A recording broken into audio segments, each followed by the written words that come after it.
My girlfriend demanded, "We're becoming vegans together or I'm leaving." I said, "Let's start tomorrow." Then I opened a steakhouse with my savings, named it after her pet name for me, and made opening day her birthday. She found out when her friends excitedly dragged her there for the surprise. I, 29 male, was with Clarissa, 27, for 3 years. Everything was fine until she attended a wellness retreat with her influencer friend Astrid last summer. She came back transformed, and not in a good way. Day 1 after the retreat, she threw out $400 worth of groceries from our fridge. Meat, eggs, cheese, even my coffee creamer because it had milk in it. When I asked TF she was doing, she announced, "We're vegans now." Not, "I'm going vegan." We're vegans. I tried to be reasonable. "Clarissa, that's great you want to try this, but you can't just decide my diet for me." She hit me with, "If you loved me, you'd support my journey. Couples who don't align spiritually and ethically are doomed." Do you want us to be doomed, Bear? Bear was her pet name for me. I know. For 3 months, I tried compromising. I'd eat vegan at home, but have what I wanted when out. Not good enough. She'd smell meat on me like a bloodhound and cry about how I was poisoning my temple and participating in murder. Then came the ultimatum on November 15th. She sat me down with a PowerPoint presentation, I'm not kidding, titled, "Our Ethical Future Together." Slide 23 was the kicker. Michael must commit to full veganism by November 30th, or this relationship ends. I stared at her. "You're giving me 2 weeks to completely change my lifestyle, or you're leaving?" It's not an ultimatum, Bear. It's boundaries. Here's the thing. I'd been saving for 2 years to open a restaurant. Had $85,000 saved up, found the perfect spot, even had a name picked out. I was planning to tell Clarissa once everything was finalized. The lease was already signed, renovations were halfway done. The restaurant, a steakhouse called the Bear's Den. Yeah, I looked at her PowerPoint, at her smug face waiting for me to cave, and said, "You know what? You're right, let's start tomorrow." Her whole face lit up. She actually squealed and hugged me. "Really? Oh, Bear, I knew you'd understand. We're going to be so healthy and aligned." I smiled and hugged her back, already texting my contractor to speed up the timeline. The next 2 months were hilarious in hindsight. Clarissa made us matching Powered by Plants t-shirts. She signed us up for vegan cooking classes. She told everyone how I'd seen the light, and we were now an ethically aligned couple. Meanwhile, I was finalizing the menu with my chef, who thought the whole situation was comedy gold. Setting up suppliers for the finest cuts of meat in the state. Training staff on wine pairings for every steak. Planning the grand opening for January 28th, Clarissa's birthday. I kept up the act at home. Ate her quinoa bowls, smiled through her lectures about factory farming, even helped her film a TikTok about converting your carnivore boyfriend. She never suspected anything. I'd told her I was working overtime on a big project at work. She was too busy planning her birthday party to ask questions. 2 weeks before opening, I started the marketing campaign. Social media ads, local food bloggers, the works. The tagline? The Bear's Den, where carnivores come home. Clarissa's best friend Josie saw the ads first. She called Clarissa, screaming with excitement. "Oh my God, there's a new steakhouse opening on your birthday, and it's called the Bear's Den. Just like Michael's nickname. We have to go." Clarissa laughed it off. "That's funny, but we're vegans now. We'll go to that new plant-based place instead." But Josie wasn't having it. She'd already made reservations for 8 people. "Come on, it's your birthday. One night won't kill you. Besides, they probably have salads." January 28th arrived. I left early, telling Clarissa I had to handle something for her surprise. She assumed I was picking up her cake from the vegan bakery. Nope, I was at my restaurant, making sure everything was perfect for the 5 p.m. grand opening. At 4:45, I got the text from Josie. "ETA 15 minutes, she has no idea." At 5:02, I watched through the window as Josie's car pulled up. Clarissa got out looking annoyed, probably still protesting about coming to a steakhouse. Then she saw the sign. The Bear's Den, grand opening.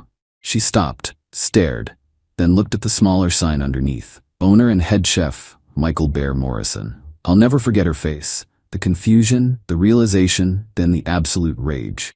She stormed in just as I was cutting the ribbon for the photographer. "What the hell is this?" "Surprise, babe. Remember when you said we needed to align our ethics? Well, I realized you were right. I needed to be true to myself, and this is who I am. You? You opened a steakhouse? Not just any steakhouse, the best in town. Oh, and I've been working on this for 8 months. You know, back when you were still eating bacon. Her friends were losing it. Half were taking pictures, half were reading the menu. Josie ordered the tomahawk special before Clarissa could stop her. How could you? Clarissa screamed. We're vegans. No, you're vegan. You decided that for both of us. I just decided not to argue anymore. Update 1. Holy hell, this blew up. To answer the main questions, yes, this is real. No, we're not together anymore, obviously. Yes, the restaurant is doing amazing. So after the grand opening disaster, Clarissa went nuclear on social media. Posted a TikTok that went semi-viral, 50K views, about her narcissist ex who opened a murder palace on her birthday to spite her. The comments did not go the way she expected. Top comment with 8K likes. Girl, he owned a restaurant and you didn't know? Were you even in a relationship? She tried damage control with a follow-up video explaining how I'd manipulated and gaslit her by pretending to go vegan. Someone found her old, converting my carnivore boyfriend. TikTok and the comparison was not flattering for her. But here's where it gets wild. Astrid, the influencer friend who started all this, came to the restaurant yesterday. Ordered the ribeye. What? Turns out she's not even vegan. Never was. The wellness retreat was sponsored by a plant-based supplement company. She was paid $5,000 to promote veganism for 6 months. She's been eating meat the whole time, just not posting about it. Clarissa found out when another attendee from the retreat posted a story from a sushi restaurant, raw salmon roll in hand, tagged with Astrid. The meltdown was spectacular. Clarissa called me at 2 a.m. crying and screaming. You knew she was fake. I didn't know anything. I just knew I wasn't giving up ribeye because your friend got a sponsorship deal. This is all your fault. How is Astrid being a fraud my fault? Because if you'd just gone vegan with me, none of this would matter. Clarissa, she lied to you. Took your money for that retreat, convinced you to change your whole life, and was eating burgers the whole time. At least she didn't open a death restaurant. I hung up, but the entitlement didn't stop there. This morning I got a call from her mother, Diane. This woman had the audacity to demand I close my restaurant because it's hurting Clarissa's mental health. Your daughter tried to control my diet. I opened a business. These are not the same. She was trying to help you be healthier. By throwing away my food and threatening to leave me if I didn't comply within 2 weeks. She's sensitive. You know this. You should have just gone along with it. Diane, with all due respect, your daughter isn't sensitive. She's controlling. She threatened to leave bad Yelp reviews. I reminded her that fraudulent reviews are illegal, and I have lawyers now. The best part? 3 of Clarissa's friends from the birthday dinner have already come back. Josie brought a date last night and thanked me for finally standing up to her. Apparently, Clarissa has a history of this. In college, she demanded her entire friend group go gluten-free because she read an article. Before me, she tried to force an ex to quit his band because music venues were too tempting for infidelity. The friend group has been waiting for someone to finally tell her no. Update 2. Clarissa has lost her damn mind. First, she tried to organize a protest outside my restaurant. Posted in every vegan Facebook group in the area about the evil carnivore establishment that's destroying our planet. 7 people showed up. 3 were just there to see what the fuss was about and ended up coming inside for lunch. The other 4 stood outside with signs until it started raining. Clarissa wasn't even there. She was coordinating from home because standing outside was too traumatic. Then she tried to get me canceled. Made a Twitter thread about how I emotionally abused her by lying about being vegan. The thread included screenshots of texts where I said things like, "Dinner looks great, babe," about a salad, and "Sure, let's try that new place," about a vegan restaurant. Her evidence of abuse? I didn't fight her on veganism. That's it. I was abusive because I didn't argue with her. Twitter roasted her. Someone quote tweeted with, "Fellas, is it emotional abuse to eat salad?" It got 20K likes. But yesterday was the peak crazy. I'm at the restaurant doing inventory when one of my servers, Jerome, comes to find me. Boss, your ex is here with a camera crew?" I go out and there's Clarissa with two guys holding phones, filming her as she stands in my dining room announcing she's doing a live investigation of health code violations at the Bear's Den. "Ma'am, you need to leave," I said calmly. "I'm a citizen journalist. The public has a right to know what goes on in this murder kitchen. Clarissa, you're trespassing. Leave now or I call the police." She turned to the camera. "Do you see this? He's trying to silence me." That's when I noticed one of her camera crew was wearing a Meat is Murder shirt, but also eating our complimentary bread with butter. "Dude, are you seriously eating here while filming a vegan protest?" He looked down at the bread like it betrayed him. It's really good bread." Clarissa screamed at him, started calling him a traitor to the cause and a weak-minded carnist. The guy just shrugged, grabbed another piece of bread, and left.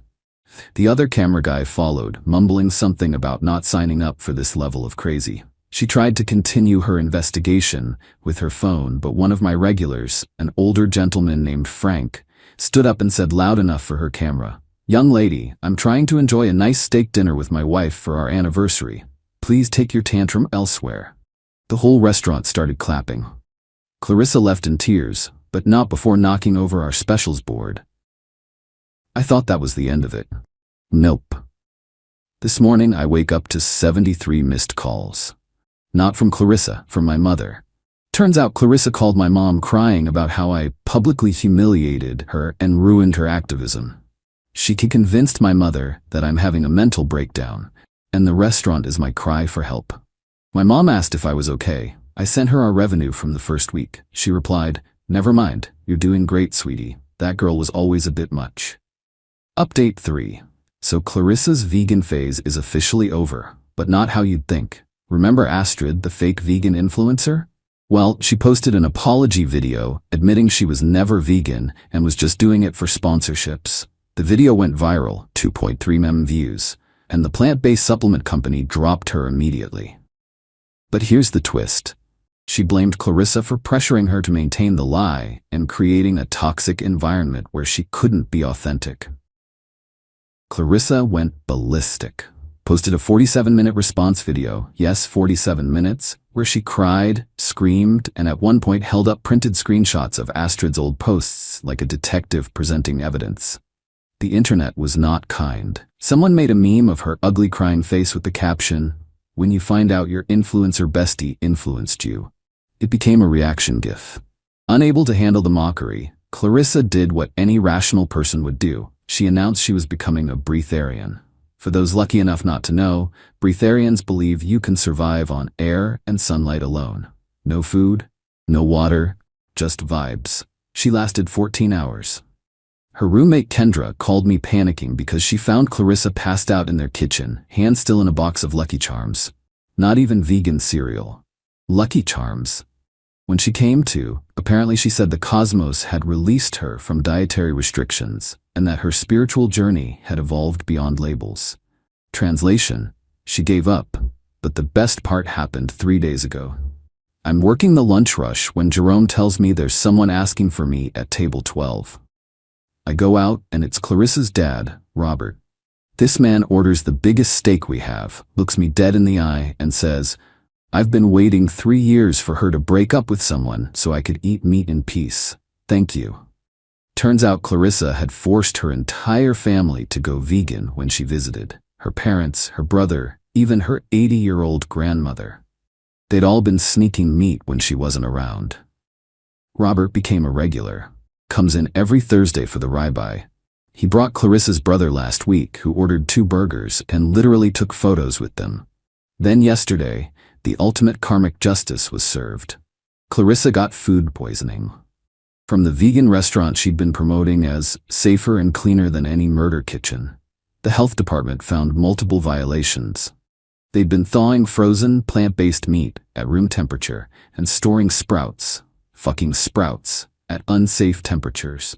Clarissa posted from the hospital asking for healing energy and positive vibes.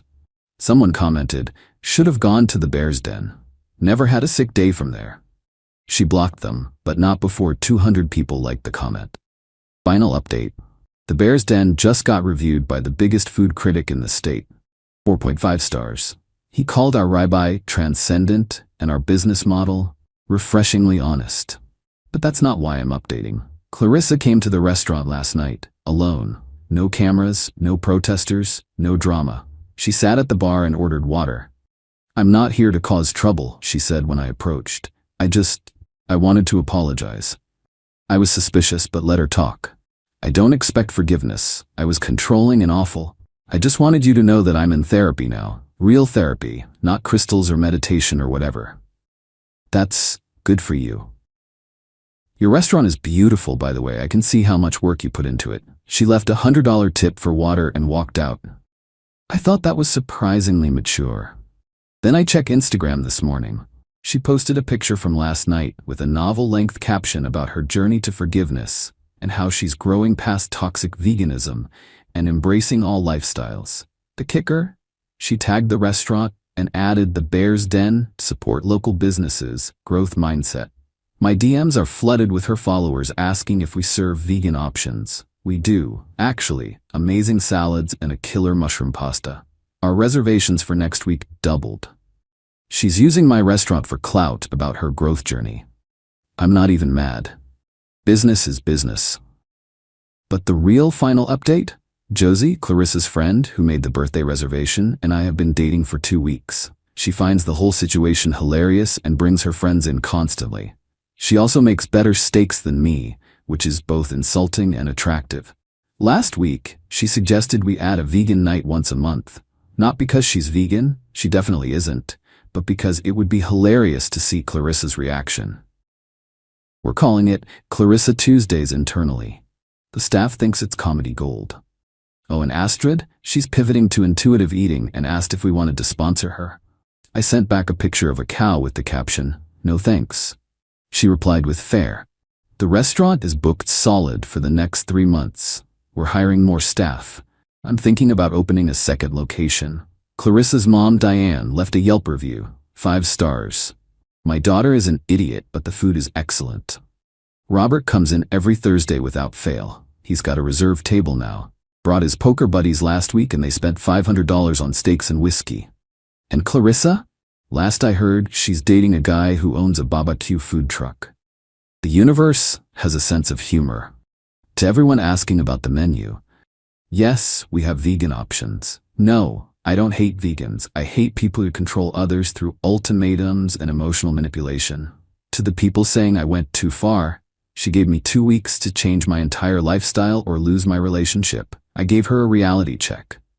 We are not the same. To those asking if this was all planned, the restaurant was always happening. The timing was just beautiful coincidence. The name was petty, I'll admit that.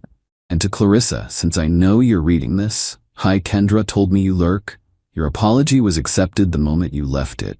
The $100 tip was unnecessary but appreciated.